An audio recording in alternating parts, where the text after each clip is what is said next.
अजित पवारांच्या उपस्थितीत पक्षप्रवेश सोहळा पार पडला। माजी आमदार बापूसाहेब गोरठेकर यांच्या दोन्ही मुलांना अजित पवारांच्या राष्ट्रवादीत त्यांनी प्रवेश केलाय।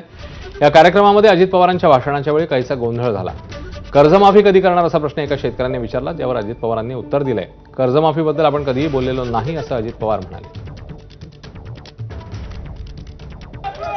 मी त्यामध्ये ऐका, मी त्याच्यामध्ये कधीच सांगितलं नाही कर्जमाफी करणार नाही असं सरकार कधीच बोललेलं नाही।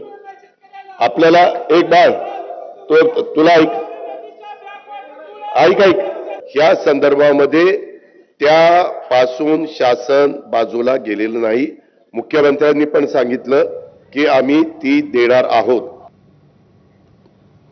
हवामान खात्याने वर्तवलेल्या अंदाजानुसार विदर्भात पावसाला सुरुवात झाली आहे। यवतमाळच्या बाभुळगाव तालुक्यातल्या नांदुरा परिसरात जोरदार पाऊस झाल्यानं वेचणीला आलेला कापूस भिजलाय आणि सोयाबीनचंही नुकसान झालंय।